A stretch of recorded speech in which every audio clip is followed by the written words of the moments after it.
पुर की ओर, जहां पर आरआईसी में मुख्यमंत्री भजन लाल शर्मा शिरकत कर रहे हैं। बता दें कि वहां पर आरआईसी में कार्यक्रम चल रहा है, जिसमें भजन लाल शर्मा आरआईसी पहुंचे हैं। राष्ट्रीय संत गोविंद गिरी महाराज का व्याख्यान यहां पर चल रहा है।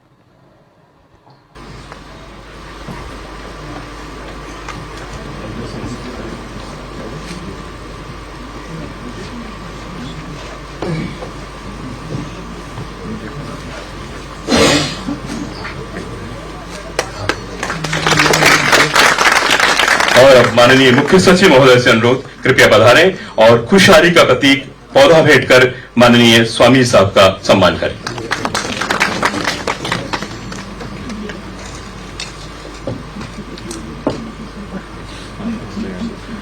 और अब स्वागत की इस कड़ी में मेरा अनुरोध, श्री हेमंत कुमार गेरा, महानिदेशक रीपा, कृपया खुशहाली का प्रतीक एक पौधा भेंट कर माननीय मुख्यमंत्री महोदय का सम्मान करें।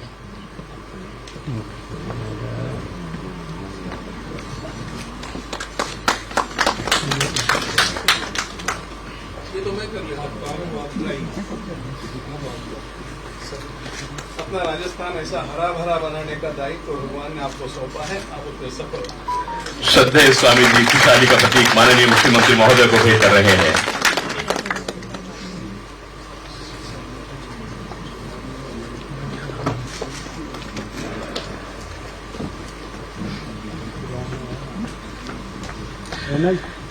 आज गौरव का विषय है कि माननीय मुख्यमंत्री महोदय की प्रेरणा से व आदरणीय मुख्य सचिव महोदय के मार्गदर्शन में एक अत्यंत महत्वपूर्ण विषय अमृत काल के लक्ष्यों को प्राप्त करने में लोक प्रशासन की भूमिका विषय को में व्याख्यान आज आयोजित किया गया है। और हमारा परम सौभाग्य है इस व्याख्यान में आज परम श्रद्धेय स्वामी जी श्री गोविंद देव गिरी जी महाराज के उद्बोधन से हम सब लाभान्वित होंगे। पूज्य स्वामी जी देश विदेश में अपने ओजस्वी उद्बोधन के लिए विख्यात हैं। श्रद्धेय स्वामी जी अयोध्या में निर्मित भव्य राम मंदिर निर्माण हेतु कार्यरत राम मंदिर तीर्थ ट्रस्ट के कोषाध्यक्ष एवं ट्रस्टी भी हैं। राष्ट्रीयता, देश प्रेम, सनातन धर्म, राम आराधना एवं शासन में शुचिता जैसे विषयों पर आपके विचार अत्यंत मौलिक एवं हृदय स्पर्शी हैं। लाइव चल रहा है। भारत के अमृत काल में लोक प्रशासन किस तरह से राष्ट्र को मजबूती, गौरव व व्यापक जनहित में अपना दायित्व निभा सकते हैं, इस विषय पर हमारा मार्गदर्शन करेंगे माननीय स्वामी जी।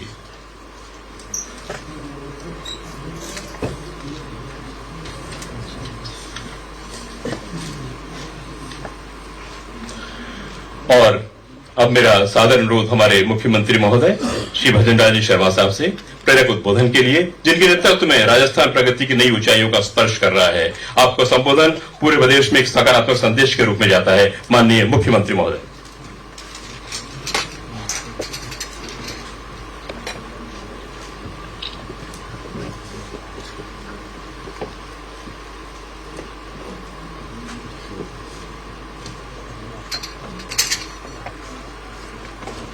सबसे पहले तो मैं महाराज जी के चरणों में प्रणाम करता हूं, नमन करता हूं। और ये भी कहना चाहता हूं कि उन्होंने हमारे इस कार्यक्रम के लिए समय निकाला। हम बहुत ही सौभाग्यशाली हैं। आज की इस कार्यक्रम में माननीय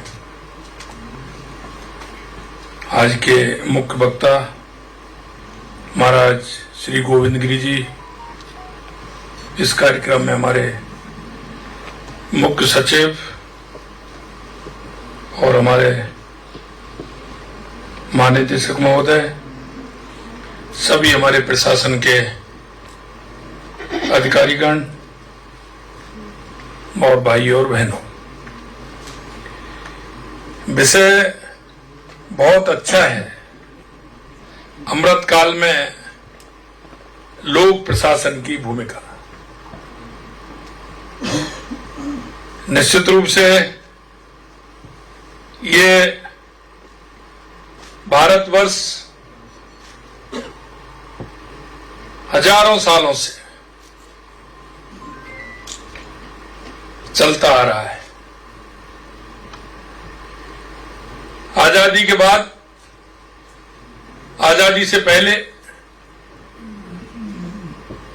लोक प्रशासन के रूप में जो काम करने वाले व्यक्तित्व थे, वही राज्य की प्रणाली को, राज्य की अच्छाई को, राज्य के कार्य को, जनता के कार्य को प्रभावी रूप से बनाने का काम करते हैं। मैं आज के इस मौके पर माननीय गोविंद गिरी जी महाराज का हमें मार्गदर्शन मिलेगा। माननीय गोविंद गिरी जी महाराज स्वामी जी शास्त्रों के ज्ञाता हैं। रामायण, भागवत गीता जैसे महान ग्रंथों का संदेश आप पूरी दुनिया में पहुंचाते हैं और सबसे बड़ी भूमिका आपने देखी होगी, क्योंकि हमारा राष्ट्र हमेशा से जिन विचारों पर, जिस संस्कृति पर हजारों लाखों सालों से चलता आ रहा है, बीच में ऐसा कालखंड आया जिसमें हमारे विचार और हमारी संस्कृति को मिटाने का प्रयास किया था। लेकिन मैं धन्यवाद देना चाहता हूं देश के यशस्वी प्रधानमंत्री नरेंद्र मोदी जी को, और मैं धन्यवाद देना चाहता हूं देश के उन सभी साधु संत महंत मुनियों को जिन्होंने हमेशा इस परंपरा को आगे बढ़ाते हुए, इस संस्कृति को आगे बढ़ाते हुए काम किया और हमारी वो सांस्कृतिक विरासत के चिन्ह जिनको मिटाने का काम किया।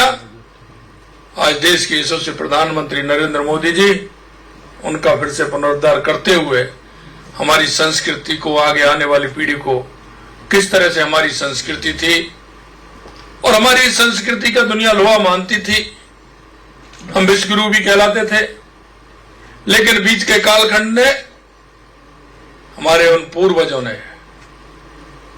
किस तरह का संघर्ष किया और संघर्ष के बाद आज हमें जो देखने को मिल रहा है, निश्चित रूप से ये पीढ़ी भी बहुत धन्य हुई है। इस पीढ़ी को बदलता हुआ भारत, बदलता हुआ हमारी संस्कृति, हमारा जो विचार, उसको दुनिया में पहुंचाने का मौका आज हमें मिला है। मैं इस राम जन्मभूमि तीर्थ ट्रस्ट में कोषाध्यक्ष के रूप में आपने अपनी महत्वपूर्ण भूमिका निभाई है। भूमिका ही नहीं, 22 जनवरी को आपने देखा होगा जिस तरह से स्वामी जी का वक्तव्य देश नहीं पूरी दुनिया के अंदर हमारी संस्कृति के लिए, हमारे उस विचार के लिए जिससे हमारी पहचान है, आपने अपनी भूमिका उसमें निभाई है। प्रभु श्री राम की सेवा का ऐसा अवसर सौभाग्यशाली लोगों को मिल पाता है। यह आपकी वर्षों की कड़ी मेहनत और प्रभु श्री राम की पूजा का फल है, जो प्रभु श्री राम ने आशीर्वाद के रूप में आपको प्रदान किया है। देश की प्रगति को आगे बढ़ाने का सुचारू रूप से संचालन और आने वाली समस्याओं का मुकाबला करने के लिए लोक प्रशासन जरूरी बन गया है। ये हमारे जन्म से लेकर मृत्यु तक महत्वपूर्ण भूमिका निभा रहा है और विकास और परिवर्तन का अहम उपकरण भी है। आज के लोक कल्याणकारी राज्य में सरकारी योजनाओं को सफलता और विफलता प्रशासन की कार्य कुशलता और उसकी निष्पक्षता पर निर्भर करता है। माननीय प्रधानमंत्री श्री नरेंद्र मोदी जी के नेतृत्व में आजादी के अमृत काल की यह सुंदर अवधारणा हमें दी है। अमृत काल भारत के लिए एक महत्वपूर्ण अवधि है। यह स्वतंत्रता की 75वीं वर्षगांठ से शुरू होकर 100वीं वर्षगांठ तक फैली हुई है। इस दौरान भारत को एक विकसित, आत्मनिर्भर और समृद्ध देश बनाने का संकल्प है। हमारे प्रधानमंत्री जी कहते हैं कि किसी भी राष्ट्र के जीवन में इतिहास एक मौका देता है जब राष्ट्र अपनी विकास यात्रा में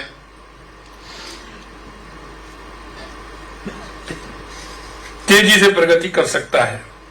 भारत में अभी अमृतकाल चल रहा है और यह भारत के इतिहास का वो कालखंड है जब देश एक लंबी छलांग लगाने जा रहा है। प्रधानमंत्री जी का 2047 तक भारत को विकसित बनाने का लक्ष्य निर्धारित किया है।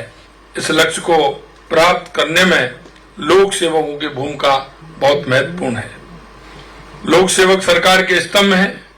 वे नीतियां बनाते हैं, उन्हें लागू करते हैं और नागरिकों तक सेवाएं पहुंचाते हैं। अमृतकाल के लक्ष्यों को प्राप्त करने के लिए लोक सेवकों की अपनी भूमिका निष्ठा से निभानी होगी। इसके लिए लोक सेवक राष्ट्रीय प्राथमिकता के अनुरूप नीतियां बनाने के काम करते हैं। मैं इस अमृतकाल का जो हमारा कालखंड चल रहा है, इसमें आपकी भूमिका कैसी है, ये निश्चित रूप से हमें विचार करना चाहिए। हमारी भूमिका में हम क्या कर सकते हैं, ये भी एक आवश्यक पहलू है। और मैं कह सकता हूं कि जो श्री राम मंदिर निर्माण 22 जनवरी को उनका प्राण प्रतिष्ठा का कार्यक्रम आप सभी ने देखा होगा।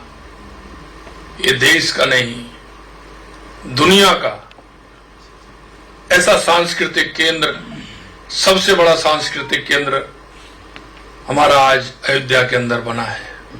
मैं आपसे ये कहना चाहता हूं, हर व्यक्ति की कल्पना होती है, हर जन की कल्पना होती है कि राम राज्य किस तरह से स्थापित हो।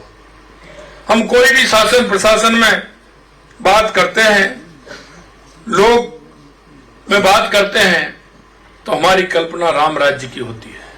और वो राम राज्य की कल्पना इसलिए होती है कि उसमें व्यक्ति से लेकर के राजा तक उसकी संभावनाएं उसमें निहित है, क्योंकि उसमें सभी का भला उस राम राज्य की परिकल्पना में है।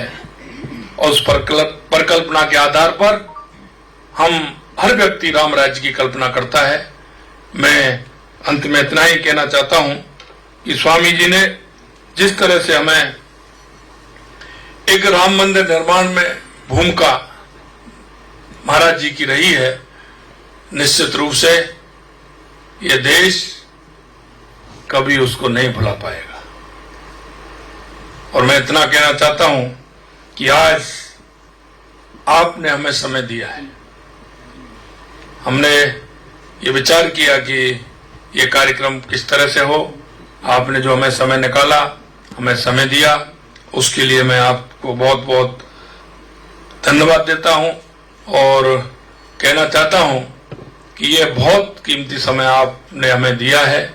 निश्चित रूप से हम इसके ऋणी भी रहेंगे और आपके जो, क्योंकि हमेशा लोग कहते हैं कि धर्म बहुत आवश्यक है, क्योंकि पहले धर्म की परिकल्पना लोगों ने बदलने का काम किया था, लेकिन धर्म क्या है इसको नहीं जाना। वो धर्म की अवधारणा बदलने का काम किया। सच्चे मार्ग पर चलना, राष्ट्र के हित में काम करना, व्यक्ति को ठीक प्रकार से न्याय मिले, इसके लिए प्रयास करना, ये हमारा धर्म होता है। और उस धर्म की अवधारणा लोगों ने बदलने का काम किया। और मैं पुनः कहना चाहता हूं, इस धर्म के रास्ते पर जिस तरह से भगवान राम ने चल करके अपना जीवन यापन किया, वो हमें सिखाता है कि धर्म कैसा है। मैं अंत में महाराज जी को प्रणाम करते हुए, उनको पुनः धन्यवाद देते हुए मेरी वाणी को विराम देता हूं। नमस्कार, जय हिंद, जय भारत, जय श्री राम।